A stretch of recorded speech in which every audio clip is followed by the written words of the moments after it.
Друзья, приветствуем вас на YouTube-канале Гагауз Медиа. Это проект «Единомышленники». Здесь мы ведем дискуссии по самым разным вопросам, которые обсуждаются в нашем обществе. Экономическое развитие страны интересно всем, без исключения гражданам, и понятно почему. Но то, что экономическое состояние Молдовы оставляет желать лучшего, в этом, конечно же, тоже нет ни для кого и никакого секрета.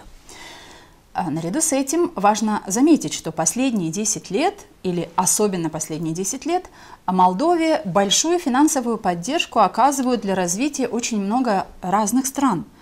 И надо сказать, что сегодня мы с Еленой Карамид решили или задумали беседовать в этой студии с представителем Японии.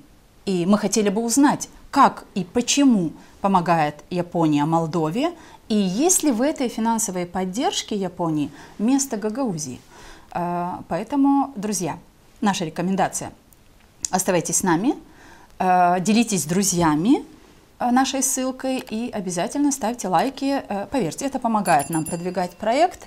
Мы за это вам очень благодарны. И, конечно, комментируйте наши дискуссии. Мы за это вам тоже очень признательны. Через несколько секунд мы здесь начнем нашу дискуссию. Ну и вам хорошего просмотра.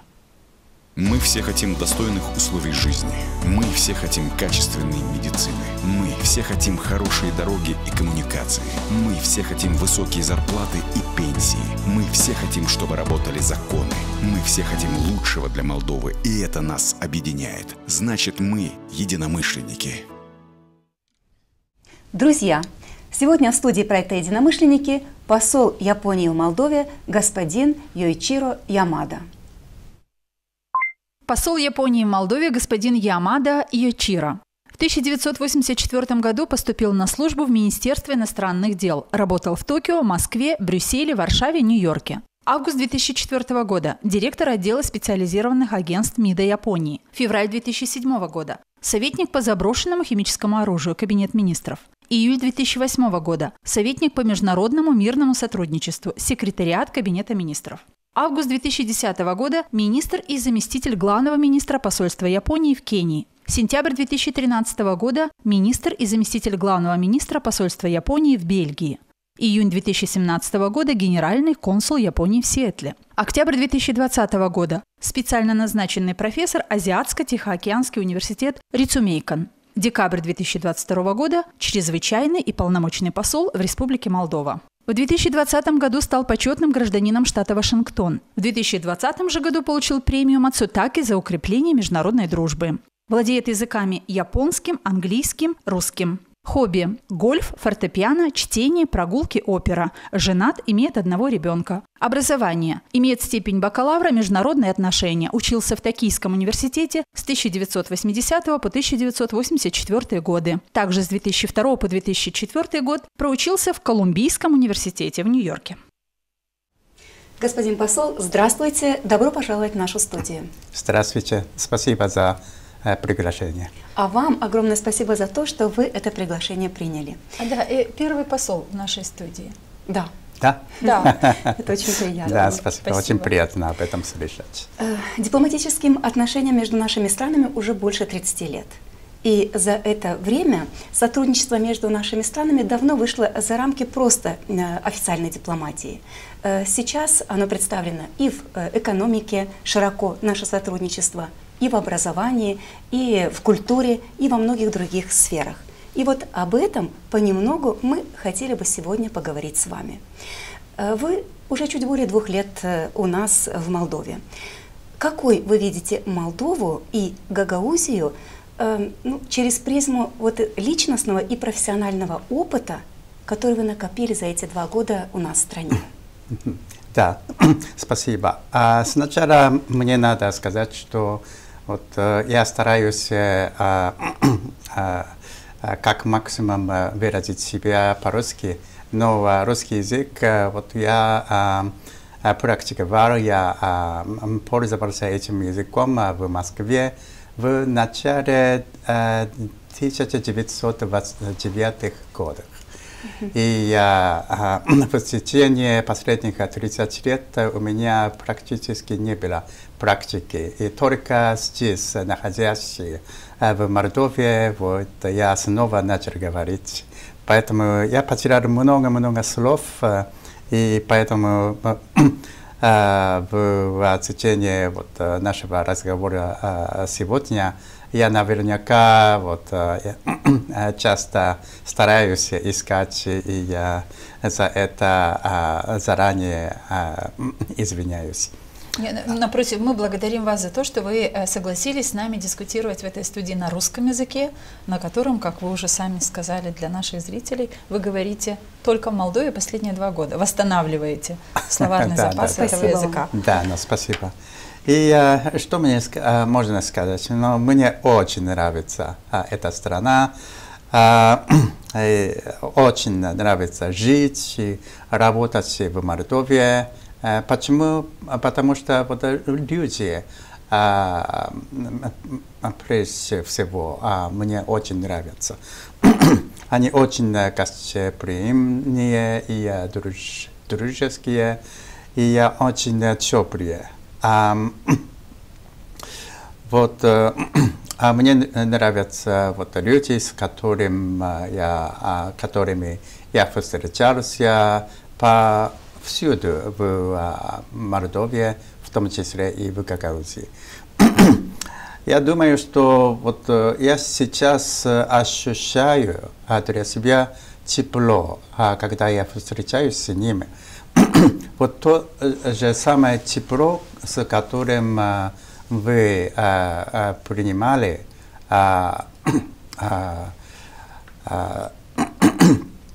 беженцев из Украины, когда Россия начала войну против этой страны 2 года, 3 года тому назад.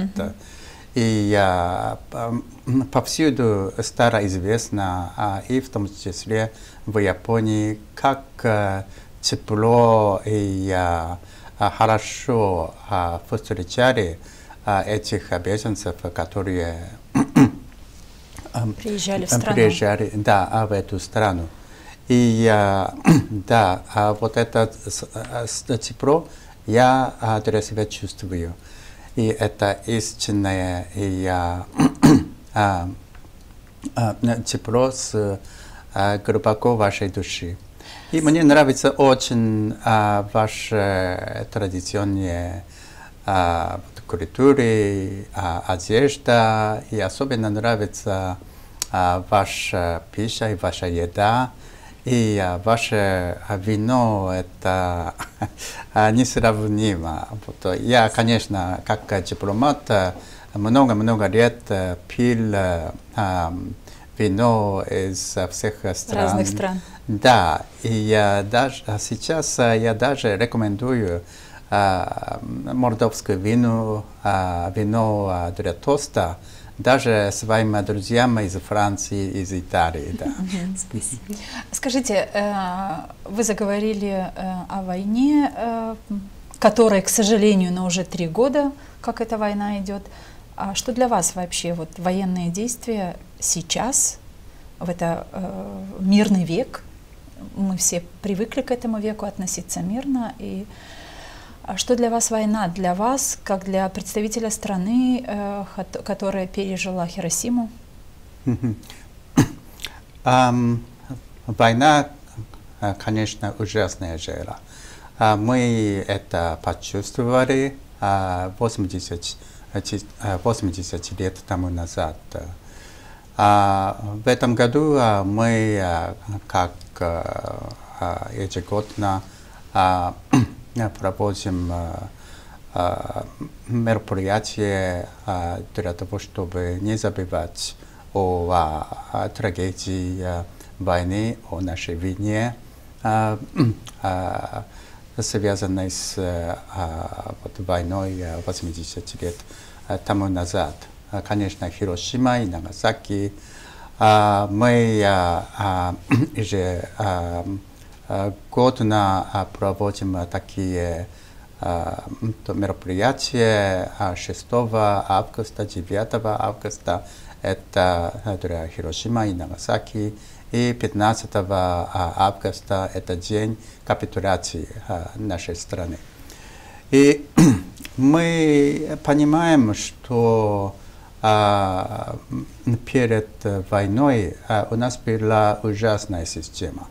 Значит, вот национализм, патриотизм или так далее. И власти хотели подчинить вот, народ и не только иностранные страны, но собственный народ, чтобы развязать войну против вот, других стран.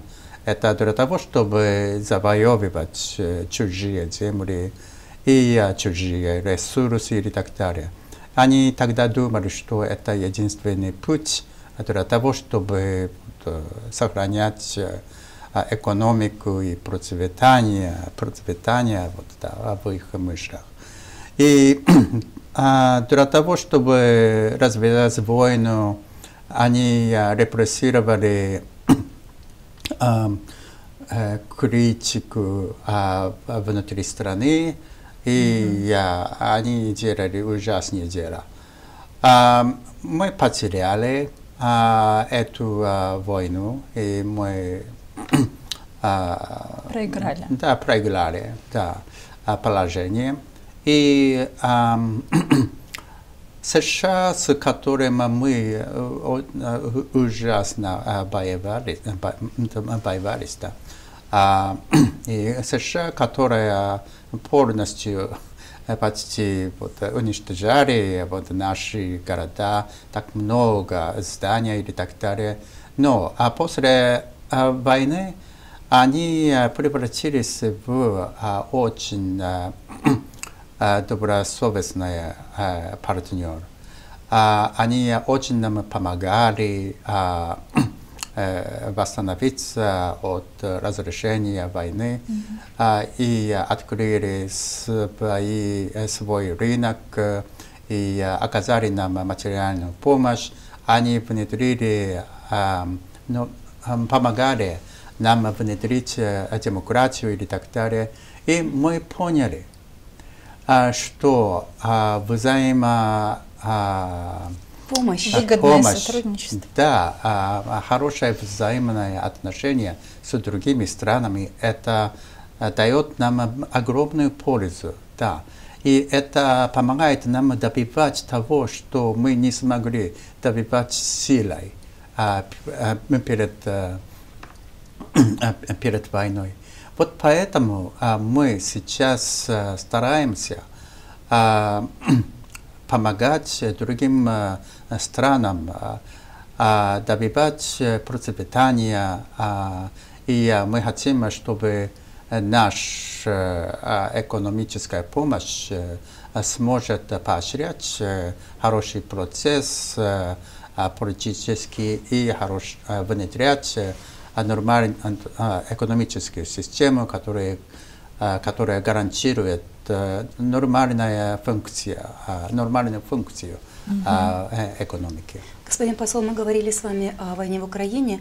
Вы недавно встречались с новым послом Украины в Молдове. Какие вопросы вы обсудили? С нынешним, да.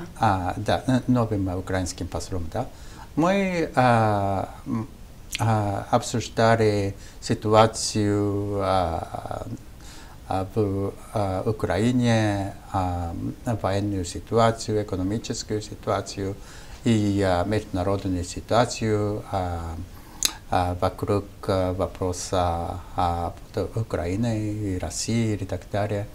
И с моей стороны я передал ему вот нашу поддержку японского правительства в пользу Украины.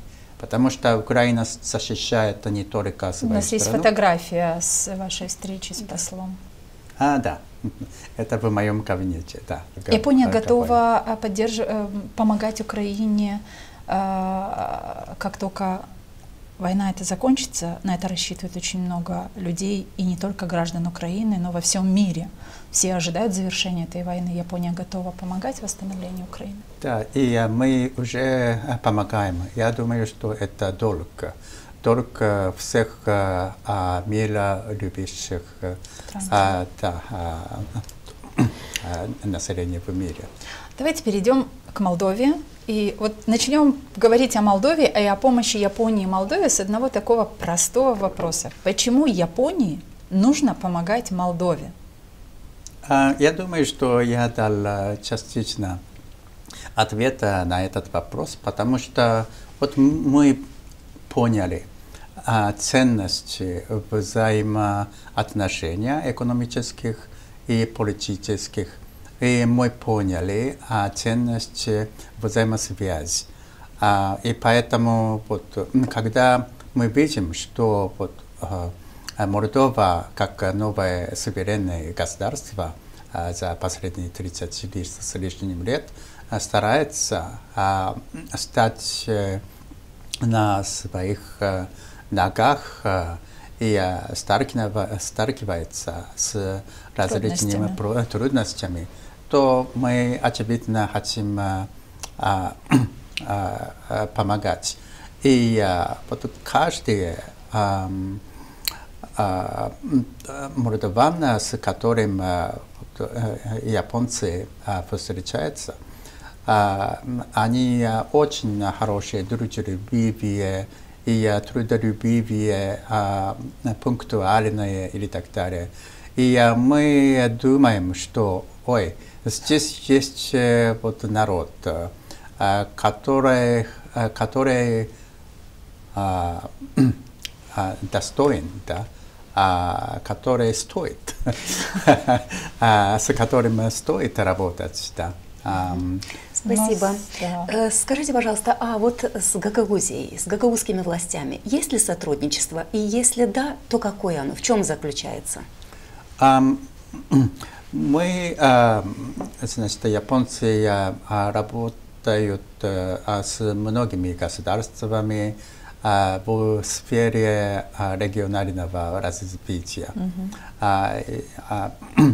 Но когда мы это делаем, то мы делаем почти обязательно через центральное правительство. Но это очевидно. Правительство Молдовы. Да, правительство Молдовы. Поэтому вот, мы прямого контакта, прямых переговоров с гагаузскими властями не имеем. Мы, конечно, вот, когда я приезжаю в Гагаузию или в любое место, я стараюсь встречаться с властями, с мэрами этого региона или городов и так далее. Да, но в основном мы проводим переговоры, дискуссию о региональном развитии через центральное государство. А встречались ли вы за эти 2 года с госпожой Гуцул и со спикером Народного собрания Гагаузии? Нет, к сожалению, нет. Дело в том, что вот, мы считаем, что власти нынешние под госпожой Гуцул и так далее, они сильно влиянием господина Шора. И господин Шор, мы считаем, он криминал. Считается как криминал этой страной, уже судебное решение? Судебное решение, да. И я был здесь 2 года тому назад во время предвыборных кампаний, и я видел огромные предвыборные рекламы, плакаты с изображением господина Шора и госпожи Гуцул и так далее. Было очевидно. не только вот изображения, плакаты или так далее, но мы знаем, что господин Шор старался коррумпировать избирателей различными способами. И мы в Японии очень гордимся целостностью вот нашей политической системы, нашей прокуратуры, и осуждают даже самых мощных политиков, когда они занимаются... Осуждают, имеете в виду? Да, осуждают, когда они занимаются коррупцией. Вот это было... это произошло в 70-е годы. Тогдашнего премьер-министра арестовали и осудили. И вот даже сейчас, когда есть вот коррупция, то мы, целый народ и прокуроры и так далее, очень негативно, сильно, строго относятся. Закон вот, осуждает это? Да, а законы работают? Да, закон работает одинаково для всех. И когда мы видим вот такое, как господин Шор сделал и делает, то мы очень негативно, отрицательно относимся. Вот поэтому вот мы, дипломаты, но в том числе и я, не хотим иметь отношения с такими властями. Скажите, в Японии невозможна вот такая электоральная коррупция, которая наблюдается в нашей стране? Есть коррупция в любой стране, и есть коррупция в Японии. Вот поэтому вот я говорил вам, что вот прокуратуры время от времени находят, и когда находят пример коррупции, то они очень строго относятся. И, потому что они есть независимые силы, и политики не могут ничего делать с нашей прокуратурой. Но нам остается, гражданам Молдовы, остается только мечтать о такой прокуратуре, о таких судебных органах, которые независимо работают, и законы для них равны, и все граждане одинаково равны перед принятыми законами страны. Да, это потихоньку надо идти к этому. Да, это один из важных уроков, которые мы научили после Второй мировой войны. Да. Этому надо научиться и нам, это безусловно.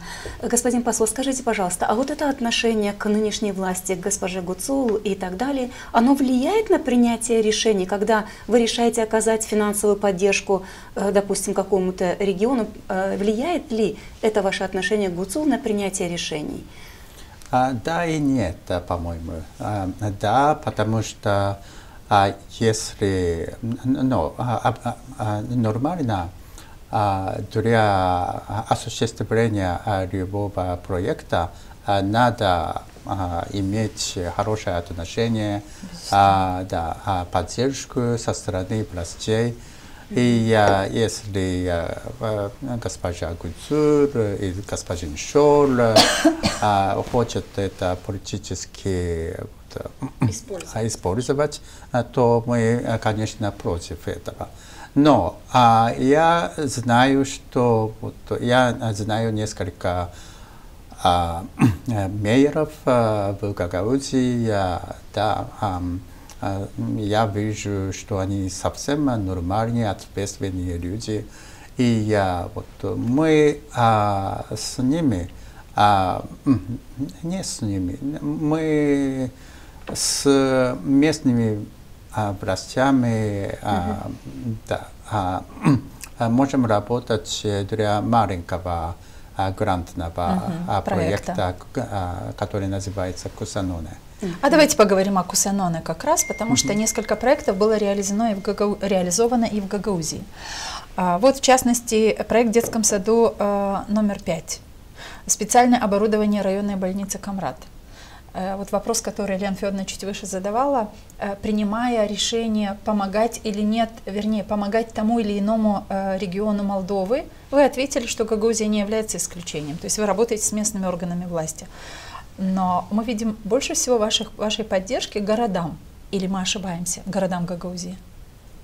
Да.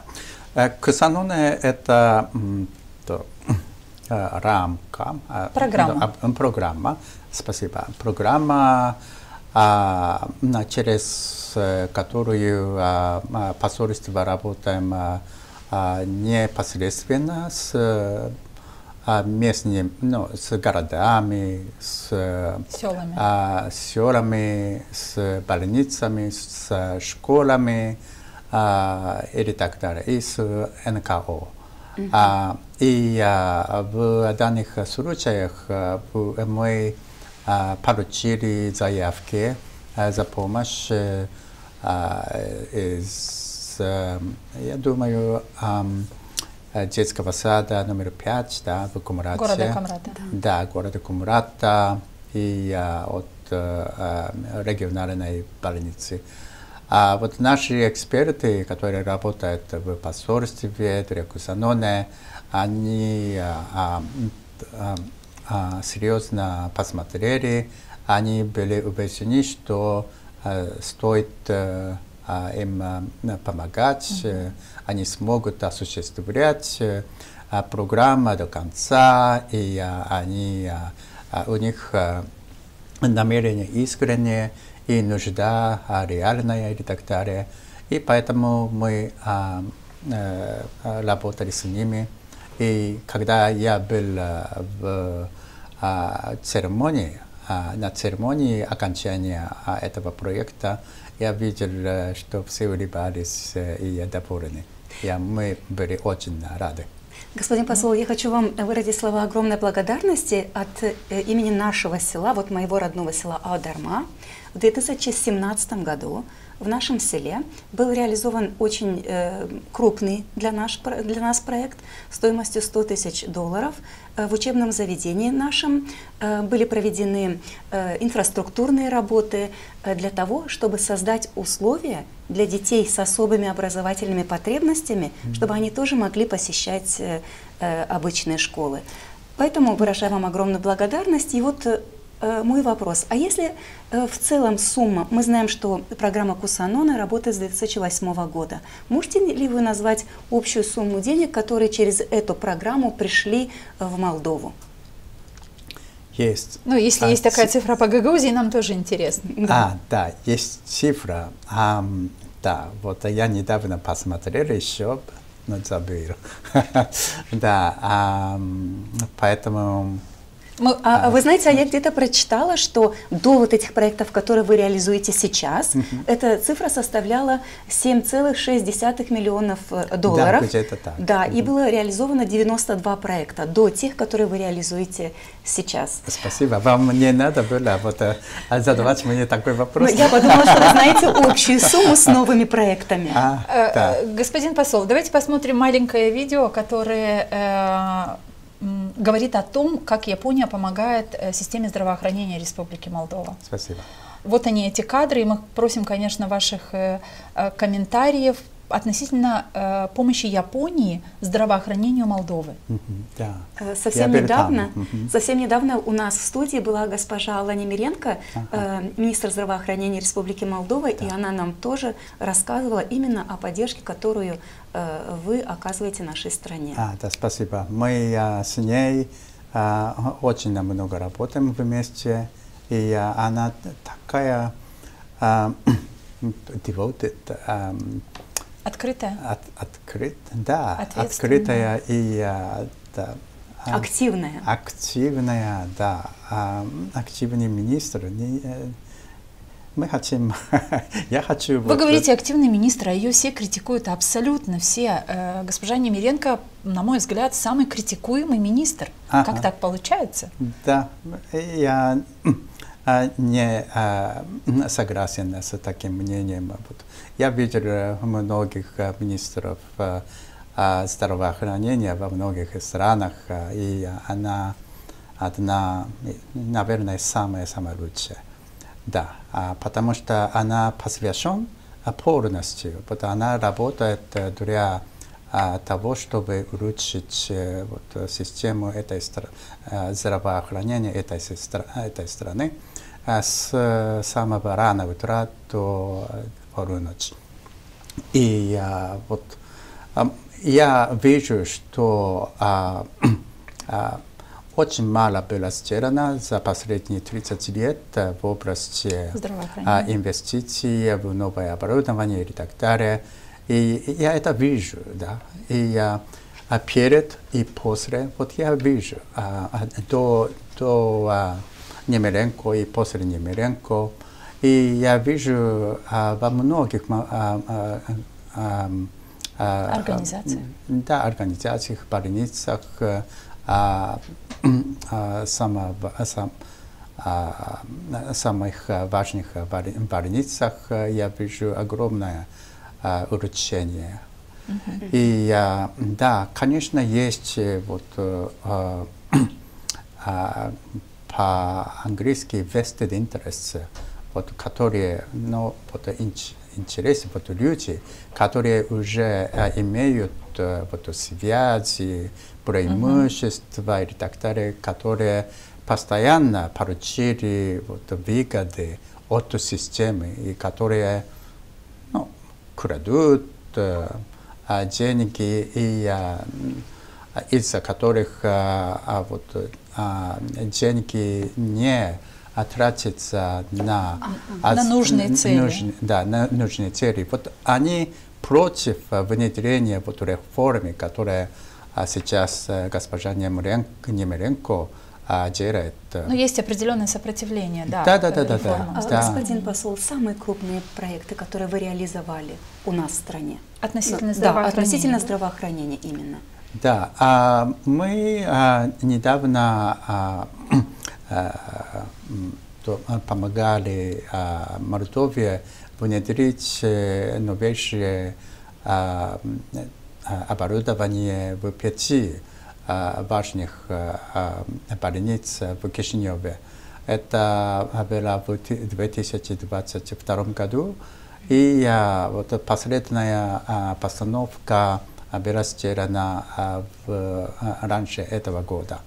И это было на сумму примерно 8 миллионов американских долларов.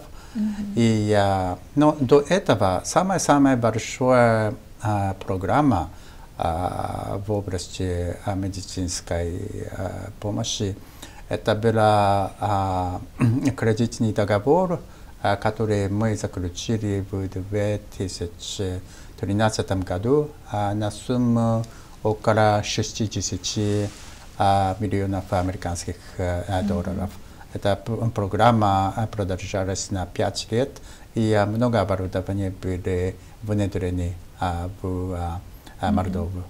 Вы знаете, давайте мы прямо сейчас сделаем небольшую паузу для таких ответов, вопросов, и позволим себе задать короткие вопросы, и у вас попросим короткие ответы.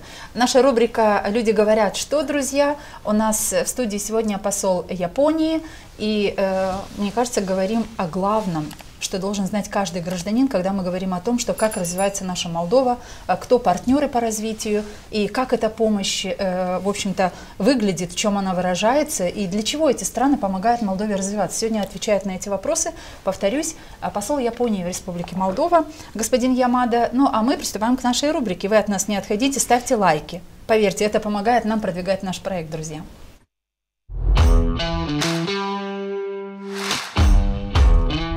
Люди говорят, что...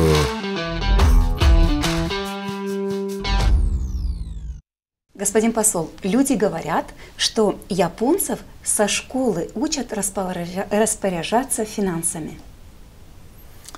Финансами? Я не уверен. Карманными деньгами Да. со школьников. Но очень большое влияние делится на вычисление и математику. Вот, наверное, с этим связано. Да. Люди говорят, что японцы любят копить и откладывают каждый месяц 25% своей заработной платы. Это очень старая информация. Наверное, это было так 40 лет тому назад. Но сейчас люди больше расходуют свои доходы. Да. И я сомневаюсь, что... А на что больше расходуют японцы свои доходы? Как молодежь в любой стране, как в Молдове. Я не знаю, на что, но вот... А путешествия в приоритете? По-моему, да. Да. Люди говорят, что искусственный интеллект заменит человека. И что тогда? Искусственный интеллект заменит. Я не знаю, это будет очень ужасный мир, по-моему, да. И я не хочу видеть, чтобы вот наступило такое время. Господин посол, люди говорят, что искоренить коррупцию невозможно. Наверняка это так. Искоренить это невозможно, поэтому надо внедрить хорошую систему, найти и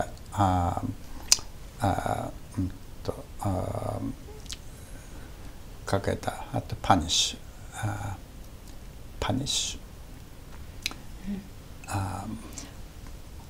Найти решение? Найти коррупцию, да, и наказать их. Вот это самое хорошее предотвращение коррупции в большом масштабе. Люди говорят, что послы разных стран в Молдове не общаются с руководством Гагаузии в угоду правящей власти. Я не знаю, вот я прибыл сюда 2 с лишним лет тому назад, но вот я встречался с госпожой Бывшая башка? Госпожа Влах. Да, несколько раз, да. И я точно не знаю, как это было до госпожи Гуцула. Люди говорят, что война в Украине становится угрозой миру на планете. Да, я так думаю. Да, потому что это угроза для международной системы под эгидой ООН, да, где было незаконно нападать на чужую страну. И Россия – это одна из 5 permanent member. Членов? Да, членов, да, постоянных, да. Да. Да, постоянных членов Security Council. Безопасности. Да, Совета Безопасности, да. И имеет вето. У них есть особенно огромная ответственность за то, чтобы защищать такую систему. А Россия сама нарушила. И поэтому это очень большой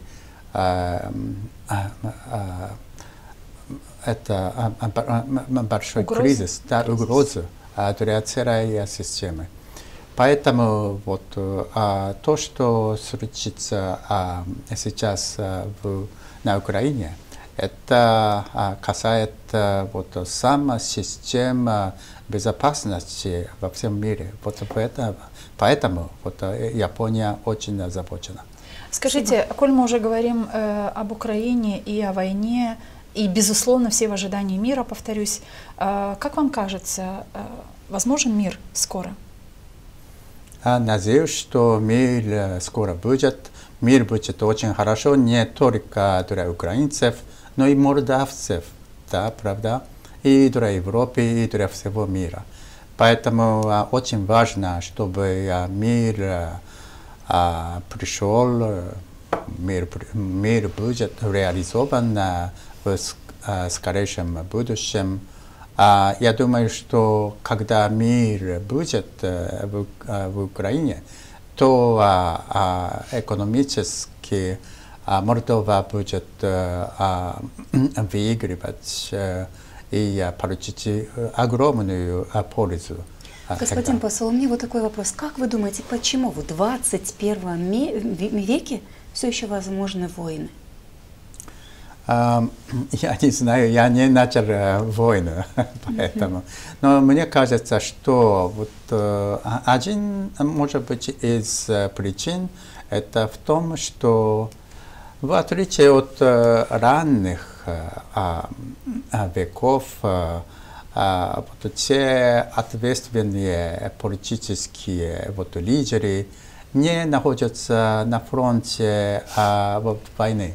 Они сидят в теплых кабинетах, уютных, комфортных. Именно. Размышляют. Размышляют. О войне. И дети тоже сидят в тепле, уюте. Или вообще находятся в других странах. Да. И просто отдадут команды, приказы командирам или так далее. И так как они так далеко находятся от реальности на фронте, они могут просто быть жестким и безрассудным, да, потому что в реальности на фронте они такие далеки от них. Поэтому я думаю, что вот для них ужас войны это, наверное, не реален. Я думаю, что с этим связана часть причин, почему в 21 веке еще война возможна. А скажите, с долей оптимизма вы говорите о том, что мир случится, он возможен и будет, а что подкрепляет ваш оптимизм? Да, я думаю, что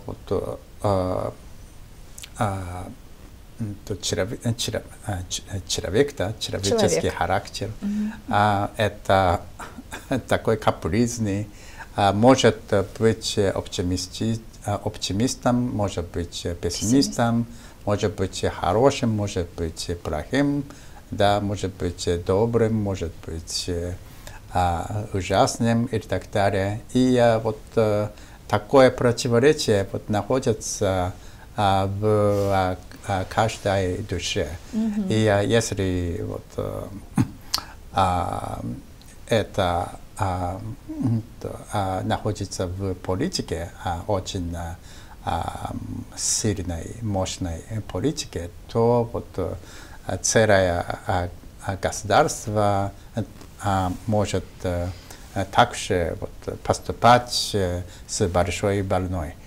И поэтому есть плохие моменты, но наступит время, когда они раскаются, может быть, или меняются на других деятелей. И плохие время никогда не продолжатся. Вот в том же мой оптимизм. Пусть так и будет.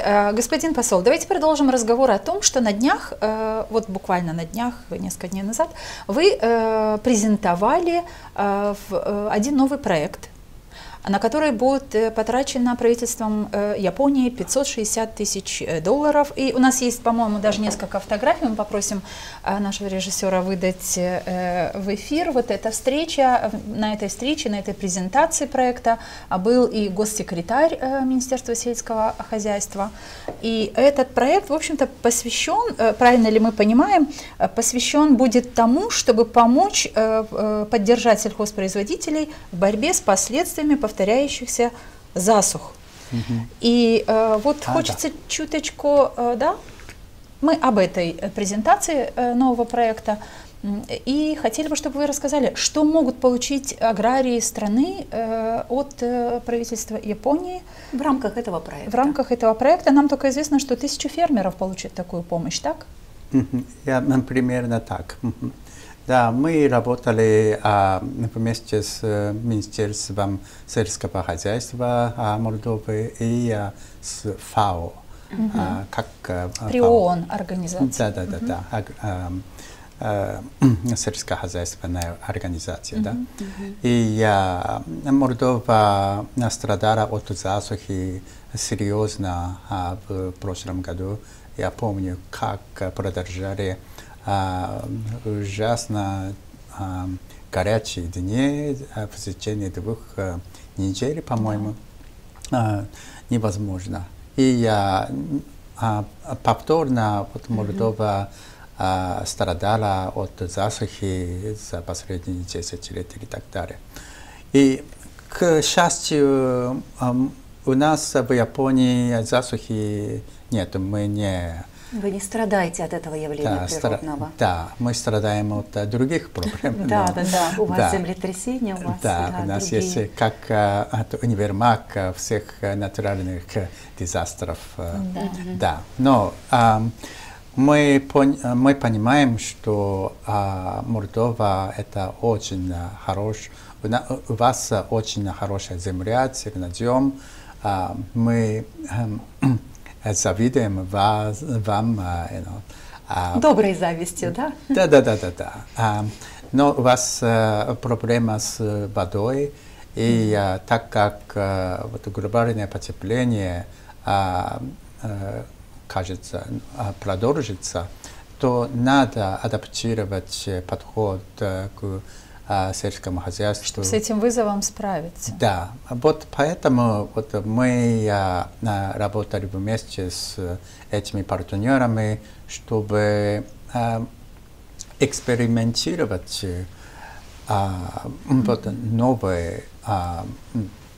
новый кроп, новый вариант. Да, это соргом называется. Я не знаю, как по-русски. Сорга, так он и называется. Сорга, да? Спасибо, да. Да, об этом говорил, об этом говорил и государственный секретарь Министерства сельского хозяйства Молдовы Юрий Скрипник, который сказал о том, чтобы справиться с засухами, от которых страдают наши фермеры, мы определили сорго как перспективную, устойчивую к засухе культуру, которая также может поддержать животноводческий сектор в стране. Этот проект Республики Молдова, ФАО и правительства Японии важен для того, чтобы наши фермеры понимали потенциал этой культуры для поддержания ее урожая даже в условиях сильной засухи. То есть уже в этом году наши фермеры смогут получить вашу поддержку, так? Да. Конечно, презентация проекта означает, что уже запущена, уже будет анонсирована грантовая поддержка, кому и как она будет возможна, для кого и как, да? Да, я подробно не знаю о процедуре анонсирования этого гранта. Мы узнаем у Министерства сельского хозяйства, пригласим сюда. Да, вы ее только финансово поддерживаете. Да. Господин посол, но что интересно, что это не первый проект, который вы поддерживаете в области сельского хозяйства в нашей стране. И в прошлом, 2024 году, вами тоже был поддержан огромнейший проект, и стоимость того проекта составляла 14 миллионов, нет, я ошибаюсь, 1,9 миллионов евро.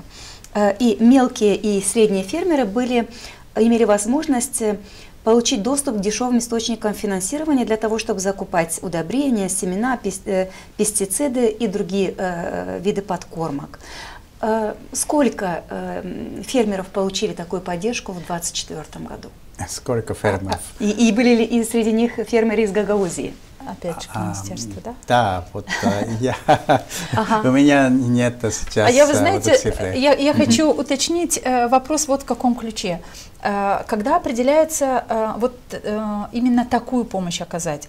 В сотрудничестве с Министерством сельского хозяйства определяются эти, да? То есть почему людям нужно помочь сельскохозяйственной отрасли, нужно помочь удобрениями, потому что в этом есть необходимость. Или вы сами приходите с предложениями в страну, вот мы можем нет. помочь вот этим. И чем сельское хозяйство Гагаузии, ну, Молдовы возьмем, да, в стране одной живем, сельское хозяйство Молдовы вам лично кажется, ну, я не знаю, какие его моменты кажутся еще очень уязвимыми для того, чтобы выдержать вот эти вызовы и глобального потепления?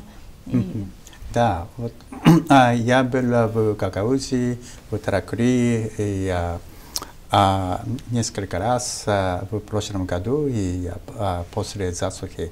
И я вот видел своими глазами, какие большие ущербы вот вы нанесли, да, фермеры нанесли, да, потому что вот везде подсолнечники, они очень в плачевном состоянии, и вот кукуруза и так далее, вообще не было урожая. Да, я видел, и для меня так тяжело видеть. Вот такой пейзаж продолжался везде, от Кишинева до Комрата, до Таракри и так далее.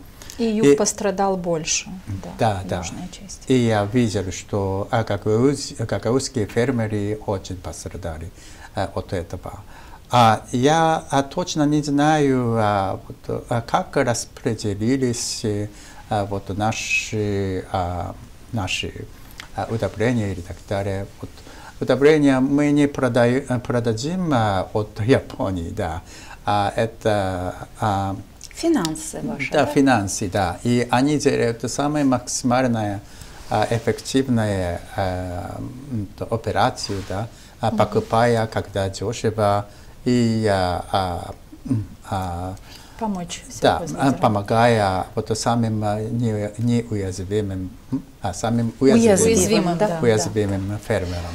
Господин посол, инвестиции в страну приносят только пользу и помогают ей развиваться. Это скажет любой руководитель государства, и, наверное, он этого и хочет, любой руководитель государства, чтобы больше инвестиций было в страну. Такая страна, как Молдова, действительно нуждается в этих инвестициях, и мы в последние годы наблюдаем, что много иностранных фирм открывают здесь какие-то свои предприятия, заводы. Вот я хотела бы спросить о Фуджикуре, японское предприятие, фирма, которая работала и перестала работать в Гагаузии. Это неудачный бизнес японский в Молдове, в Гагаузии, или как? Как вы это оцениваете? В чем проблема? Да. Во-первых, Фуджикура это очень успешное предприятие, да, в мире, в Японии. И Фуджикура имела здесь бизнес с 2016 года. Да, в Молдове. Да. И в том числе в Комрате. Да. Я посещал сам этот завод? Да, этот завод. И с менеджером я долго разговаривал. Она сказала, что вот Фуджикура, штаб-квартира Фуджикура, очень довольны операцией, работой этого завода и заводов в Молдове. Поэтому это очень успешная бизнес. Успешный бизнес для Фуджикура. Компания не вообще захотела уйти от Молдовы, но она была вынуждена уйти от не только Гагаузии, но из Молдовы. Почему? Потому что вот, это в результате шантажа российского министра иностранных дел, которые вот угрожали, что после Украины Молдова становится следующая цель, да, следующая цель их агрессии Он, наверное, не сказал агрессии, но вот это очевидно для всех. И когда вот он пользуется такими словами, то все, конечно, очень опасаются. Да, бизнес опасается потерять свою. Поэтому компания Fujikura не смогла получить новый заказ, новую работу от клиентов, автопроизводителей.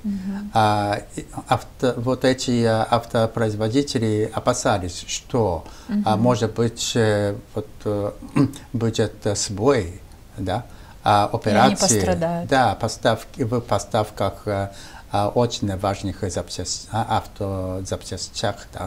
Да. Поэтому они не хотели рисковать такого. Вот поэтому они не дали заказ Fujikura в Молдове.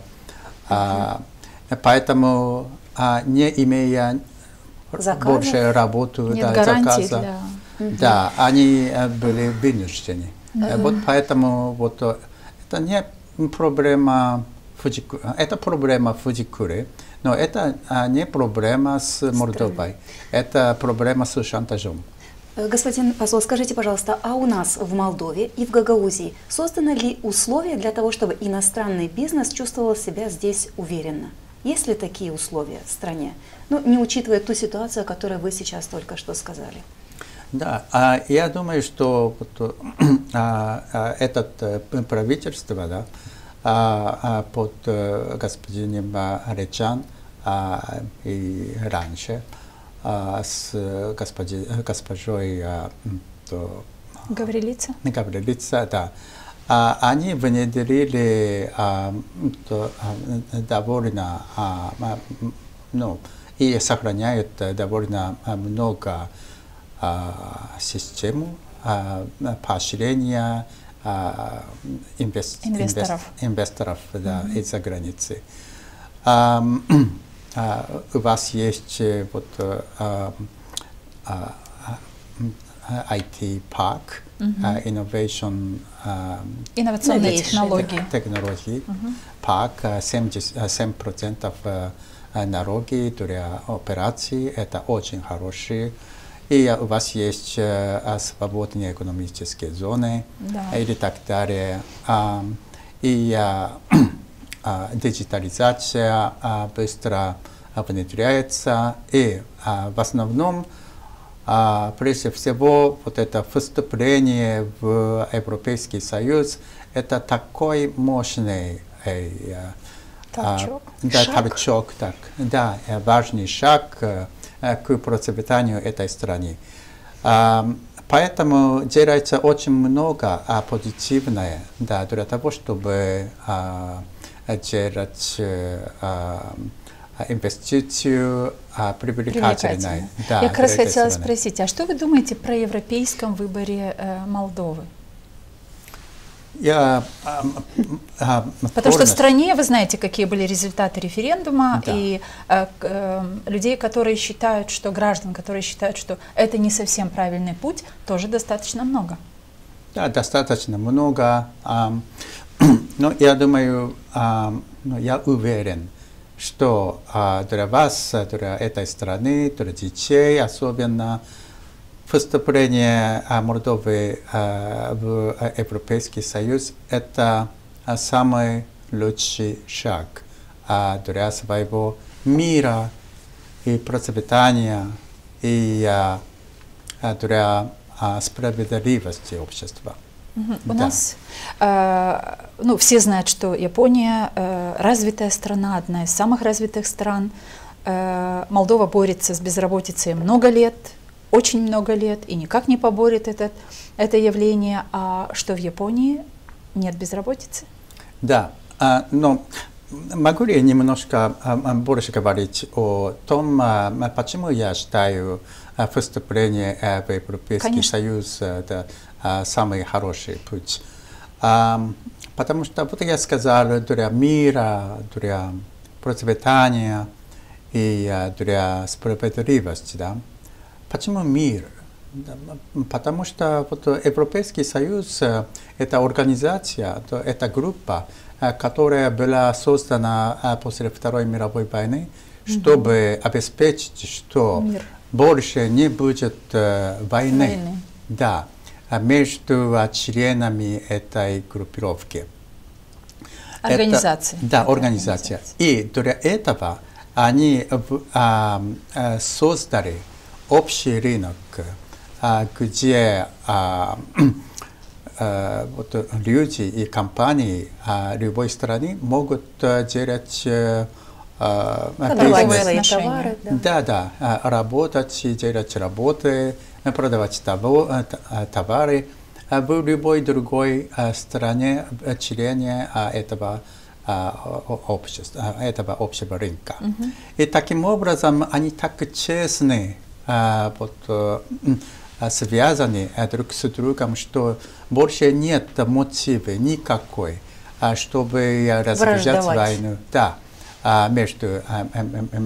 между собой.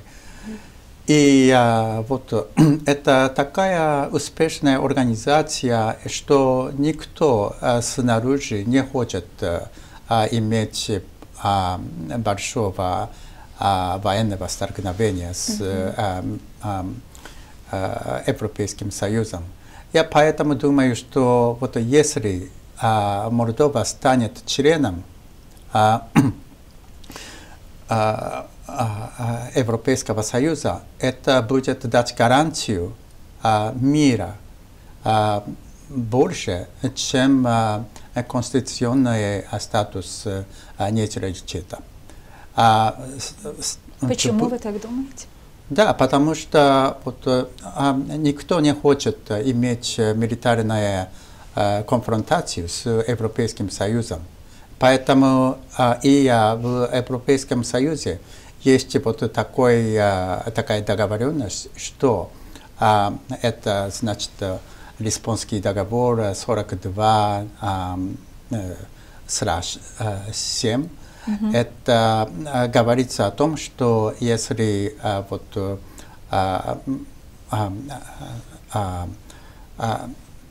кто-то нападает? Да, кто-то нападает, то они обязуются помочь друг друга всякими... Защитить. Да. Объединиться. Объединиться, да. Это очень похоже на обязательства взаимопомощи под НАТО. У Европейского Союза есть вот такой договор. Поэтому это очень большая гарантия для мира, для Молдовы, чем вот... Ну, господин посол, вы же слышите, в Молдове мы убеждены, что вы очень хорошо следите за всем, что люди говорят, почему они против Европейского Союза голосовали на референдуме. Очень многих смущают нетрадиционные ценности. Вот все, вы говорите о каких-то вещах, которые действительно о мерах безопасности для жизни государства в мире. А вот все сведено на нетрадиционные ценности, которые очень сильно пугают наших граждан. Хорошо, но что такое традиционные ценности? Ну, здесь... Что они говорят? Да, ну, говорят то, что говорят политики. Люди говорят то, что говорят политики. Нам не нужны геи, нам не нужны гей-парады, мы за нормальные браки. В общем-то, никто не заставляет ни одну страну, традиционные семьи. Вы знаете, что эти нарративы или эти мысли, они становятся ключевыми в лозунгах тех или иных политиков. Да, я это знаю. И у нас есть довольно консервативное общество в Японии. И вот довольно негативно уже долгое время вот, видели на гей или так далее, да.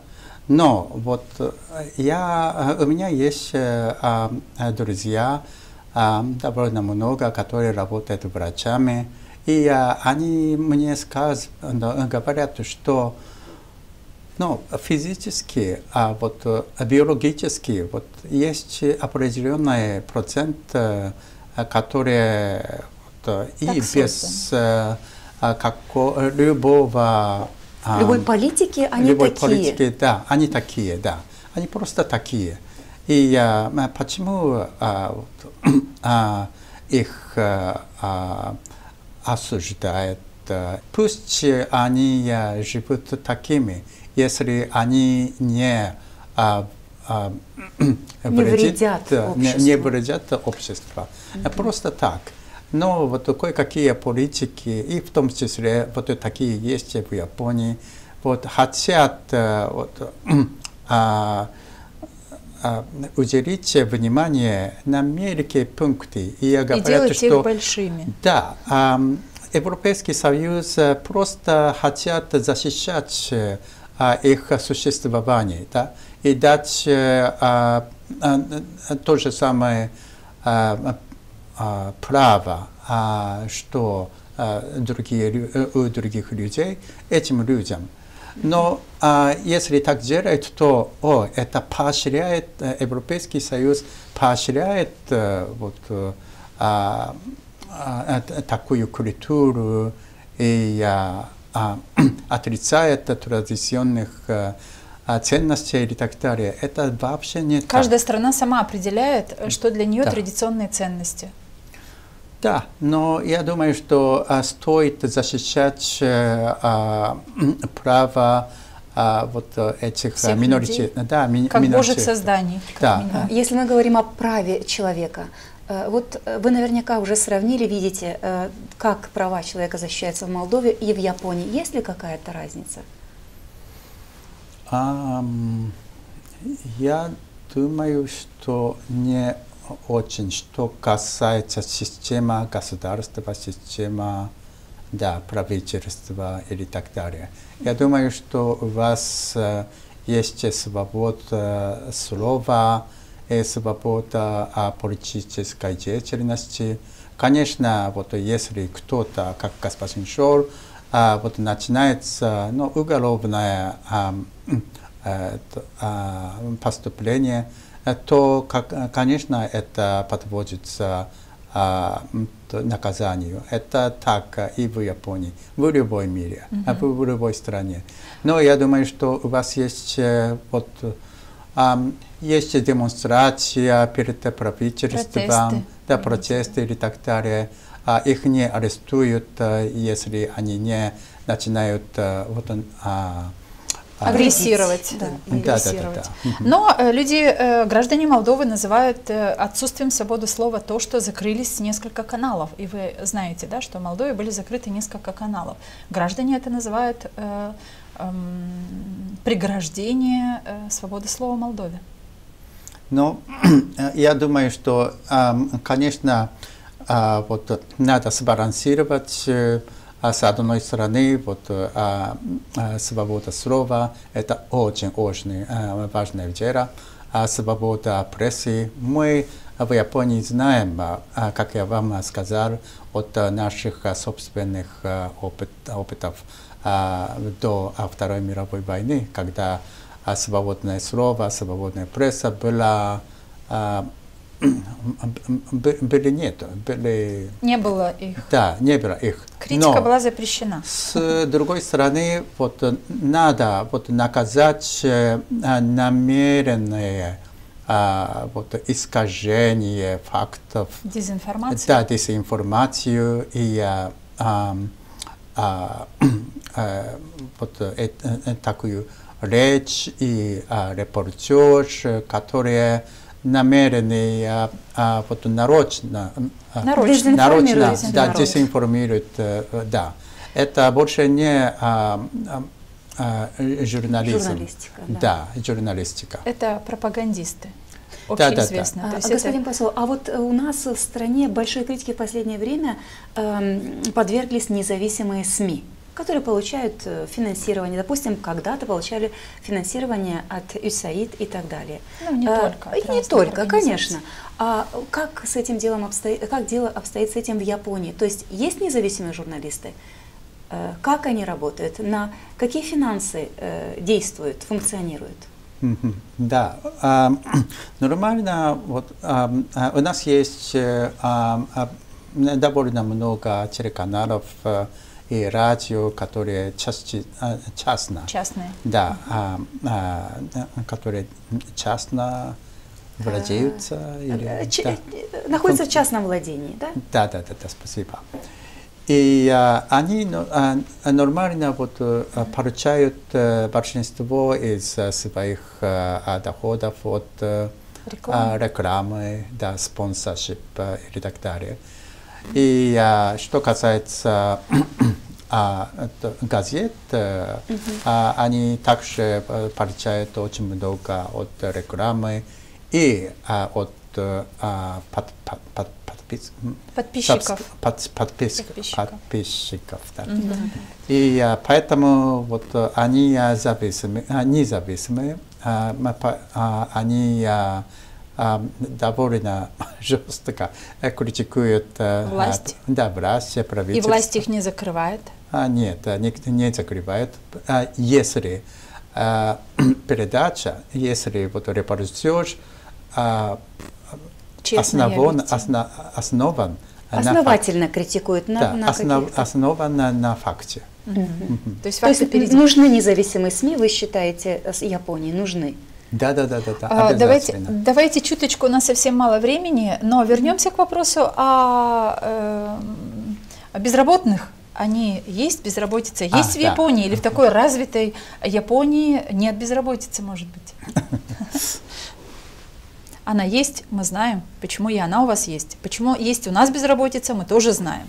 Нам не очень везет с политиками, мы не умеем выбирать качественно политиков. Мы, граждане страны, много верим лжи, которую порой распространяют политики. Ну и вот вслед за этим не решается очень много экономических и социальных вопросов в нашей стране. А у вас как? Почему в развитой стране безработица? Да, в любой капиталистической стране есть безработица. И это нормально, и это надо, это нужно. Да, потому что люди не занимаются той же самой работой за всю жизнь. Они осваивают новую технологию, новые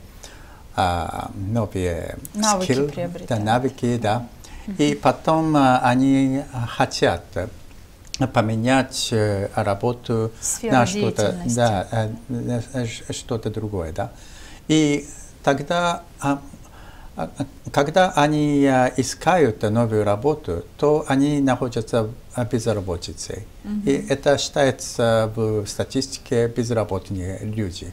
Поэтому, если есть определенный процент людей в безработице, то даже это желательно для того, чтобы ускорять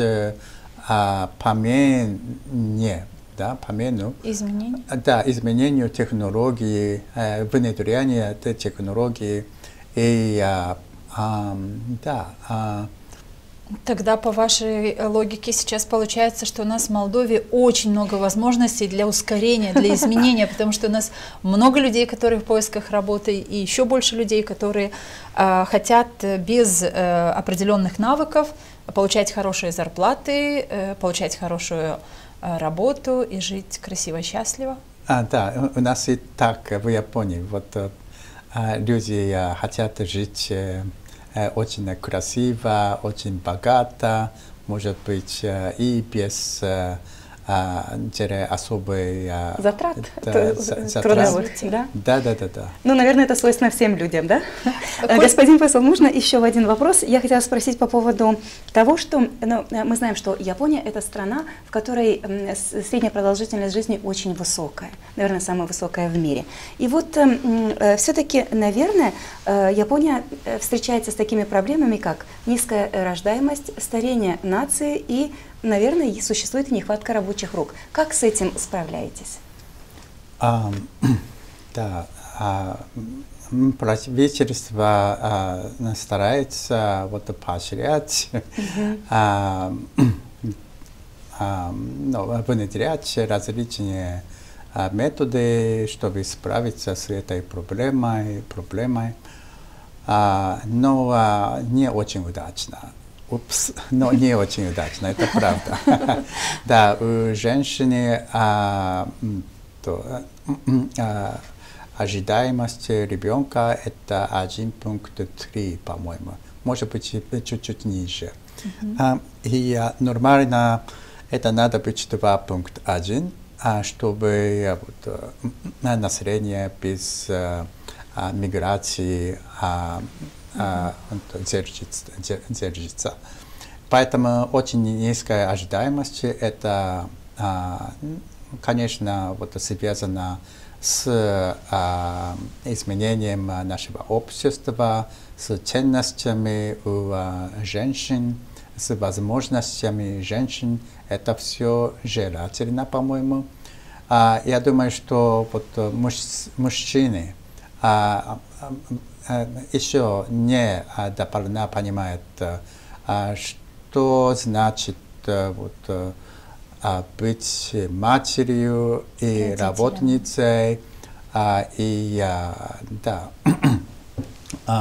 много работы на женщин. Да, много работы в женщин. И недостаточно помогают мужчины своей жене, своей матери и так далее.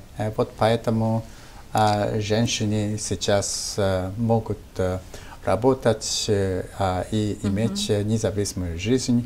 Почему иметь такую бремени, на себя. Да, на себя, когда мужчине не достаточно помогают. В чем-то и дело. И поэтому надо улучшить нашу систему поддержки женщин.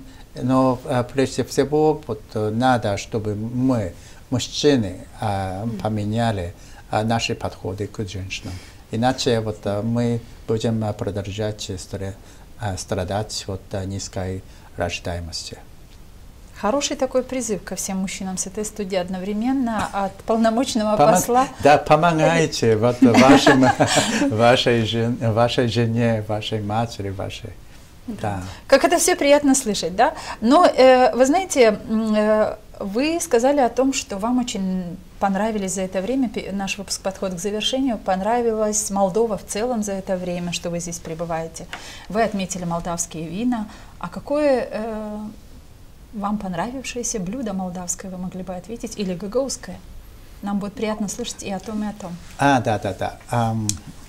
Я не помню название, но у вас в Гагаузии специфические блюда. Как это называется? Я даже купил много. Как выглядит? Выглядит как мясо с много жиром. Баранина? Баранина сделана. Каурма – это холодная каурма. Каурма, да, именно. Да, холодная, наверное, если вы купили.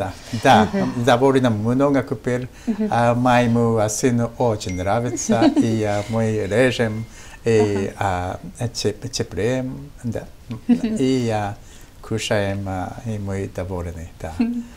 Я думаю, что все, что мы ем в Молдове, это прекрасно. Поэтому не только мне и моему сыну, мы живем вместе на Кишиневе. И нам очень повезло, мы говорим. Повезло, что вы в Молдове. Да, вы знаете, господин посол, существует такое мнение, что путешествие в Японию – это путешествие в прошлое и в будущее одновременно. Почему так говорят? Как японец, что скажете? Это, наверное, потому что у нас есть много храмов, и церкви буддийская, много исторических предметов, и они интереснее, наверное, и они напоминают о нашей исторических